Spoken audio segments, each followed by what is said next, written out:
محرم میں جو باتیں سمجھنے کی ہے اس کا آپ بطور خاص خیال فرمائیں۔ پہلی بات تو یہ ہے کہ محرم میں حضور اکرم صلی اللہ علیہ وسلم نے روزہ رکھنے کی ترغیب عنایت فرمائی ہے، روزہ رکھنے کی ترغیب دی ہے، اور ہمیں چاہیے کہ ہم محرم کے اندر روزے کا اہتمام کریں، کیونکہ نبی کریم صلی اللہ علیہ وسلم کی زبان مبارک سے اس پہ ترغیب آئی ہے۔ حضور اکرم صلی اللہ علیہ وسلم نے ماہ محرم میں روزہ رکھنے کی فضیلت بیان فرمائی ہے۔ پہلے تو آپ نے مخصوص فضیلت بیان کرنے کی بجائے عمومی بات فرمائی ہے۔ صحیح مسلم باب فضل صوم المحرم کے اندر یہ حدیث پاک موجود ہے۔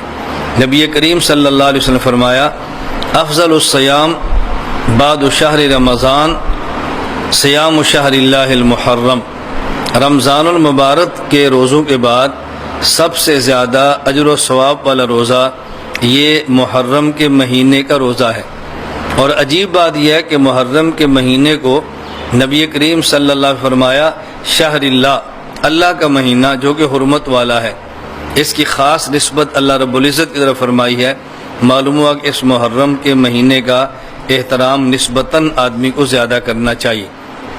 اس میں کوئی خاص فضیلت بھی نہیں بتائی اور خاص دن کا نام بھی نہیں لیا، اتنا بتایا کہ رمضان المبارک کے بعد سب سے زیادہ اجر وہ محرم کے مہینے میں روزے رکھنے کا ملتا ہے۔ اور ایک حدیث پاک یہ بھی صحیح مسلم میں ہے، اس میں حضور اکرم صلی اللہ علیہ وسلم نے نام لے کر فرمایا کہ کس دن کا روزہ مراد ہے۔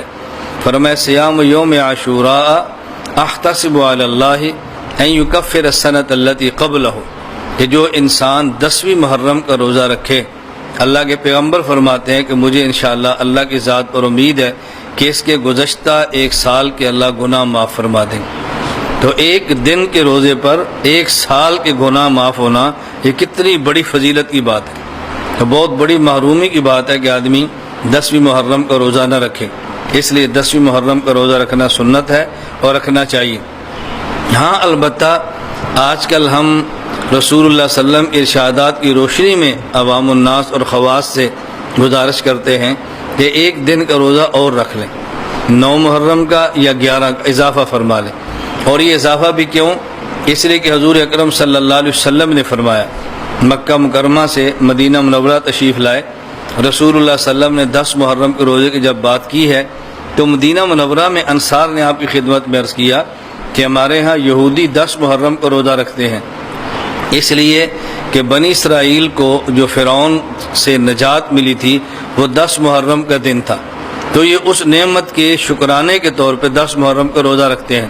تو رسول اکرم صلی اللہ علیہ وسلم فرمایا آئندہ سال اگر ہم زندہ رہے تو ایک دن کا اضافہ کریں گے تاکہ یہودیوں کے ساتھ ہمارا تشبہ نہ ہو، مشابہت نہ ہو۔ حدیث پاک میں ہے اللہ کے نبی صلی اللہ علیہ وسلم فرمایا کہ تم محرم کا روزہ رکھو، اور فرمایا کہ خالفوا فیہ الیہود، یہودیوں کی مخالفت کرو۔ اس کا طریقہ کیا ہے؟ صوموا یوما قبلہ او بعدہ، ایک دن 10 محرم سے پہلے یا بعد روزہ رکھ لو تاکہ مشابہت ختم ہو جائے۔ یہاں 2 باتیں سمجھیں، ایک بات تو یہ کہ صرف 10ویں محرم کا روزہ نہ رکھیں بلکہ 9 اور 10 کا رکھیں یا 10 اور 11 کا رکھیں۔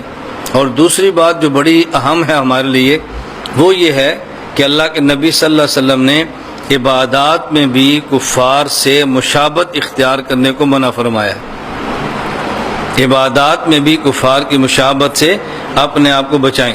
ایک یہ کہ ہماری عبادت ہے اور کوئی کافر اس کے ساتھ مشابہت اختیار کر لے، یہ بات الگ ہے۔ ایک یہ کفار کی عبادت ہے، ہم اس سے مشابہت اختیار کریں تو یہ بات بالکل الگ ہے۔ حدیث پاک میں ہے نبی کریم صلی اللہ علیہ وسلم فرمایا من تشبہ بقوم فهو منہم، جو شخص جس قوم کی مشابہت اختیار کرے گا یہ قیامت کے دن انہی میں سے اٹھایا جائے گا۔ اس پر میں 2-3 مثالیں دے دیتا ہوں تاکہ آپ کو بات سمجھنے میں آسانی ہو۔ مثلا کپڑا آپ سفید رنگ کا پہنے تو سب سے افضل ہے، حدیث مبارک میں اس کی اللہ کے نبی صلی اللہ علیہ وسلم کی طرف سے ترغیب ہے، آپ نے ترغیب دی ہے کہ سفید کپڑے کی، سفید کپڑا افضل کپڑا ہے۔ لیکن اگر کوئی شخص سفید کپڑے کی بجائے کالے رنگ کا کپڑا پہننا چاہے تو شریعت منع نہیں کرتی، پابندی نہیں ہے۔ لیکن اگر کسی علاقے میں بعض دنوں میں مخصوص طبقہ کالے کپڑے پہنتا ہو اور آپ اس علاقے میں ہوں تو آپ کو ان دنوں میں کالے کپڑے نہیں پہننے چاہیے. کیوں؟ لوگ یہ سمجھیں گے یہ فلاں طبقے سے تعلق رکھتا ہے. جو میں نے مسئلہ عرض کیا، ساری قیود اور ساری باتیں ذہن میں رکھیں. کسی خاص علاقے میں کوئی خاص قوم یا فرقہ خاص دنوں میں اگر وہ کالے کپڑے کا اہتمام کرتا ہے، گویا ان کا مذہبی شعار اور علامت ہے، تو آپ ان دنوں میں اس علاقے میں کالے کپڑے کے اہتمام سے بچیں تاکہ ان کے ساتھ آپ کی مشابہت نہ ہو. مثال کے طور پہ اب ہمارا یہ ادارہ ہے تو ہمارے ادارے میں کالا یا سرخ یا سبز یا سیاہ کوئی خاص کپڑا نہیں ہے. اب یہاں آدمی کسی بھی رنگ کا کپڑا پہنے گا تو فرق نہیں پڑے گا، لیکن مخصوص علاقہ ہو، مخصوص دن ہو اور مخصوص فرقہ ہو، اس پر بہت احتیاط کرنا چاہیے. سبز پگڑی اور خصوصاً جس میں دھاریاں بھی ہوں، یہ سنت سے ثابت ہے. سبز پگڑی جس میں دھاریاں ہوں، ایسی چادر بھی رسول اللہ صلی اللہ علیہ وسلم سے ثابت ہے. خود ہمارے ہاں دارالعلوم دیوبند میں سالانہ جلسے پر فضلاء کے لیے جس پگڑی کا اہتمام کیا جاتا ہے دستار بندی کے طور پہ، وہ سبز رنگ کی پگڑی ہے. ہمارے مشائخ باندھتے بھی تھے. دارالعلوم دیوبند میں اس کا اہتمام ہے سبز رنگ کی پگڑی کا. لیکن اب اگر ہمیں کوئی یہ بات کہے تو ہم کہتے ہیں کہ سبز رنگ کی پگڑی پہننے میں حرج نہیں ہے، لیکن اس دور میں ایک مخصوص فرقہ اس نے سبز رنگ کی پگڑی کو اپنا شعار بنا لیا ہے. اب آپ بچیں ورنہ لوگ سمجھیں گے یہ اسی فرقے سے تعلق رکھتا ہے. سفید رنگ کی پگڑی اور مخصوص سٹائل میں، یہ ہمارے ہاں ایک مستقل جماعت ہے جو اس پگڑی سفید رنگ کی باندھتے ہیں اور مخصوص سٹائل سے باندھتے ہیں. مخصوص ان کی ٹوپی ہوتی ہے. اب اس ٹوپی کو اس سٹائل سے پگڑی باندھنا کوئی ناجائز نہیں ہے، لیکن ان دنوں میں آپ باندھیں گے تو لوگ سمجھیں کہ شاید یہ بھی اس فرقے سے تعلق رکھتا ہے، لہٰذا اب احتیاط کرنا ضروری ہے. جب شریعت نے ہم ایک مخصوص سٹائل کا پابند نہیں کیا تو ہم اپنے آپ کو مخصوص طرز کا پسند کیسے کر لیں گے؟ یہ مناسب نہیں ہے. میں خصوصاً گزارش کرتا ہوں اپنے ان احباب سے کہ جو دین کا کام کرتے ہیں، ان باتوں کا وہ بہت زیادہ خیال فرمائیں، بلکہ ان کو بہت زیادہ اس پر توجہ دینی چاہیے. بعض کسی خاص شیخ کے مرید ہوں تو ہر مرید کی خواہش ہوتی ہے میں اپنے شیخ کی ٹوپی، شیخ کی پگڑی پہنوں تاکہ دنیا کو پتہ چلے کہ فلاں کا مرید ہے. اگر کسی جماعت سے منسلک ہے، ان کی خواہش ہوئی کہ میں فلاں جماعت والی پگڑی باندھوں تاکہ پتہ چلے فلاں جماعت کا بندہ ہے. تو یہ جماعت، یہ طرز مناسب نہیں ہے. جب حضور اکرم صلی اللہ علیہ وسلم اور صحابہ کرام رضی اللہ عنہم اجمعین نے ان معاملے میں اہتمام نہیں فرمایا تو ہمیں اس کا اہتمام نہیں کرنا چاہیے.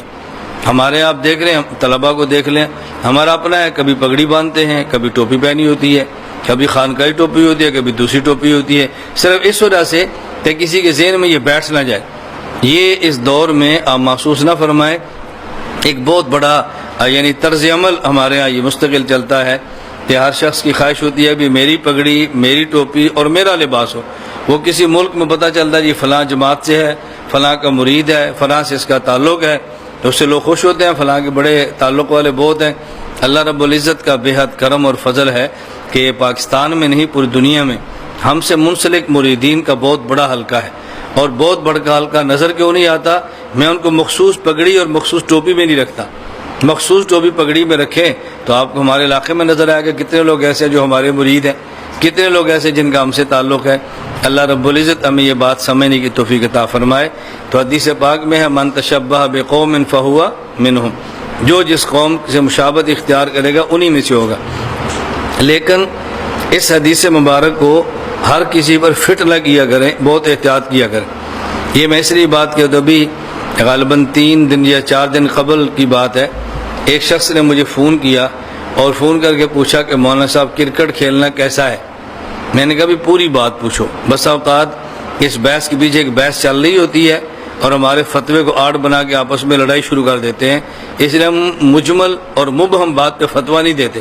پوری بات پوچھو جو تم کیا پوچھنا چاہتے ہو. اس نے کہا جی ہمارے علاقے میں ایک شخص ہے تو وہی کہتا ہے کرکٹ کھیلنا حرام ہے، اور دلیل اس نے کیا دی ہے؟ یہ من تشبہ بقوم فہو منہم کے اندر آتا ہے تو کفار کی مشابہت علیحدہ جائز نہیں ہے. میں نے کبھی پہلے اس حدیث کا معنی سمجھے پھر حلال حرام کی بات کرے نا. معنی اس کا کیا ہے کہ جو کسی کفار کا شعار ہو، کافر قوم کی خاص علامت ہو، اگر آپ اس شعار کو اختیار کریں تو پھر ان میں شمار ہوگا. تو کرکٹ کفار کا شعار تو نہیں ہے کہ ہر جو بھی کافر اس کے لیے کرکٹ کھولنا ضروری ہے یا فلاں شہری کے لیے اس گیم کو سیکھنا ضروری ہے. یہ تو شعار ہے ہی نہیں.